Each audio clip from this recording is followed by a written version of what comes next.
Mostly क्या होता है बॉस कि धंधा खराब कैसे होता है। हम लोग ना इमरजेंसी अपनी दुकान से अपने काम से पैसे ज़्यादा निकालना शुरू कर कि मार्केट गिरी हुई है। 15 लाख का जो फंड है ना, अगर 5 लाख में निकालना पड़ेगा ना, बाद में गलत कौन है?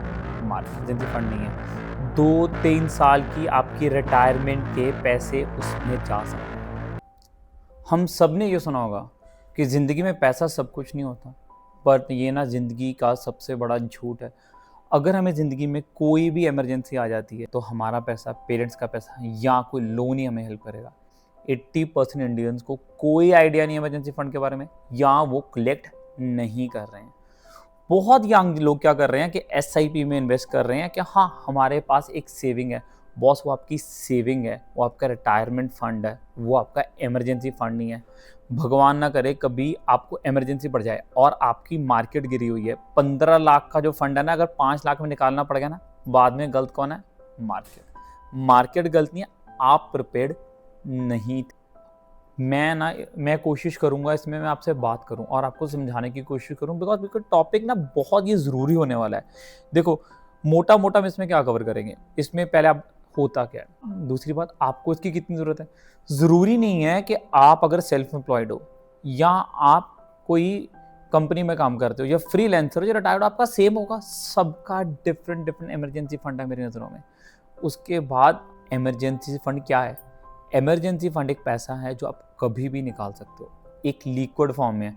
वो बिटकॉइन नहीं है, वो म्यूचुअल फंड नहीं है, वो आपकी शॉपिंग का खर्चा नहीं है, और वो वेकेशन के लिए इकट्ठे हुए किए हुए पैसे तो बिल्कुल भी नहीं है। आपकी जॉब चले जाए तो आपके 3 से 6 महीने के लिए आपका जो बेसिक यूटिलिटी, बेसिक नीड्स है, वो ये पूरी करेगा। कोई घर में मेडिकल इमरजेंसी आ जाए तो मेडिकल इमरजेंसी में ये काम आएगा। अगर आपके पास हेल्थ इंश्योरेंस नहीं है, घर पे कोई खड़े पैर को नुकसान हो जाए तो ये वो नुकसान में, कोई कंस्ट्रक्शन होगी या घर पे कोई नुकसान हो जाए उसमें काम आएगा। आपकी गाड़ी का एक्सीडेंट हो जाए, इंश्योरेंस कवर नहीं कर रही है, उसमें ये काम आ सकता है। घर पे अगर कोई पैसे भेजने पड़ जाएँ, इमरजेंसी घर पे ट्रिप लग जाए, घर पे कोई बीमार हो जाए, उसमें आपका इमरजेंसी फंड काम आ सकता है। क्योंकि ये ज़रूरतों के टाइम पे अगर आपके पास इमरजेंसी फंड नहीं हुआ ना, तो आप क्रेडिट कार्ड या लोन लोगे, फिर आप डेट ट्रैप पे ना फंस जाओगे। अब ये कितना कितना होना चाहिए, हर केस में ये अलग होगा। सबसे पहले आप एक सैलरीड एम्प्लॉय हो, तो सैलरीड एम्प्लॉय के लिए, अगर एक नॉर्मल सैलरीड एम्प्लॉय के लिए 3 मंथ्स तक का आपका जो बेसिक नेसेसिटीज़ है बहुत है। उसके बाद आप आईटी एम्प्लॉय हो, आईटी एम्प्लॉय को 4 to 6 मंथ्स का चाहिए, बिकॉज आईटी एम्प्लॉय ना बहुत बारी कंपनी चेंज करते हैं, तो वो कंपनी चेंजिंग प्रोसेस में यहाँ आपको स्किल अपग्रेड करने के लिए आप ब्रेक लेना चाहते हो, तो 4 से 6 महीने। अब आ रहा है सेल्फ एम्प्लॉयड। सेल्फ एम्प्लॉयड के लिए थोड़ा सा कॉन्सेप्ट डिफरेंट है। आपको एग्जांपल देना बहुत ज़रूरी है इनके लिए। अगर सेल्फ एम्प्लॉयड का खर्चा 80,000 है तो आपने 40,000 4 महीने के लिए 1,60,000 साइड पे रख देना है, और 2 महीने का फुल खर्चा 80,000 साइड पे रखना है। ये आपके 2 इमरजेंसी फंड हैं। आपने क्या करना है, हर महीने 80,000 अपने पहले वाले फंड में से निकाल लेने हैं और उसको मंथ के लिए यूज़ करना है। पूरा मंथ आपने डेडिकेट करना है कि वो 80,000 आप वापस डालोगे। जिस मंथ आप वो वापस नहीं डाल पाए तो वो जो 80,000 है वो एज 40,000 मिनिमम रिक्वायरमेंट्स पूरी करने के लिए लगने शुरू हो जाएंगे।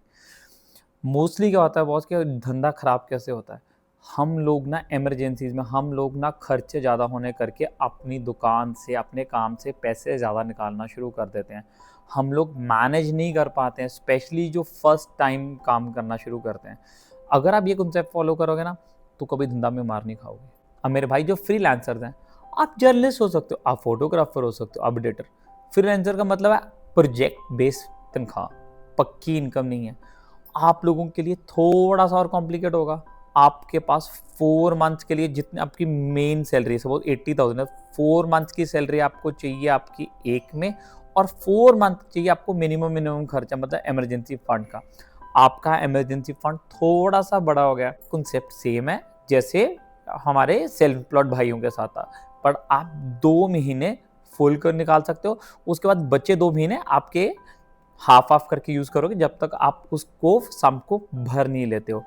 अब हमारे रिटायरमेंट सीनियर्स के लिए ये बहुत ज़रूरी वाला है, बिकॉज मोस्टली हम इंडियंस हैं ना, हम ऐसा करना जानते हैं, ऐसा नहीं कर सकते कभी। मोस्ट रिटायर्ड लोगों के ना बच्चे बाहर हैं। हमारे रिटायर्ड लोगों को मैं 2 सेगमेंट में डिवाइड करना चाहूँगा। पहले जिनके एसेट्स हैं, जिनके पैसे किसी जगह में इन्वेस्ट किए हैं वहाँ से आ रहे हैं, या जिनकी पेंशन है। दोनों को कम से कम 1 साल की आपके इमरजेंसी फंड होना चाहिए, कुछ कारणों करके। सपोज़ करो कि आपकी पेंशन आ रही है, आप तो बोलोगे क्या टेंशन, मेरी तो लाइफ भर पेंशन है। अगर आपकी इमरजेंसी आती है कोई, आपका मेडिकल खर्चा भी ज़्यादा हो सकता है। दूसरी बात, अगर कोई डॉक्यूमेंटेशन में प्रॉब्लम आ गई तो आपको कुछ महीने पेंशन नहीं आई, तो आपके पास अगर वो फंड होगा तो आपको कहीं से मांगना नहीं पड़ेगा। मैं बिल्कुल भी मानता हूँ कि वो आपको कल को सब लमसम मिल जाएंगे, तब आप इमरजेंसी फंड में उसको वापस डाल देना। और जहाँ तक एसेट बेस्ड है, अगर इमरजेंसी आई ना और खड़े पैर आपको पैसा निकालना पड़ गया और उस वक्त आपकी इन्वेस्टमेंट लॉस में चल रही है, तो मुझे कहना पड़ेगा 2 से 3 साल की जो आपकी रिटायरमेंट की जो पे थी, आप एक ही इमरजेंसी में गवा सकते। तो आप लोगों को तो ज़्यादा ख्याल रखना है। आपकी ये इन्वेस्टमेंट कहाँ होनी चाहिए? पहले ना कॉन्सेप्ट बहुत डिफरेंट होता था। मैं कहता कि 40% आप ऐसे अकाउंट में रखो जिसकी कोई नेट बैंकिंग, कोई कार्ड नहीं है, ताकि आप चेकबुक से जाके पैसा निकालो, और 60% आप रखो कोई एफडी में या लिक्विड फंड।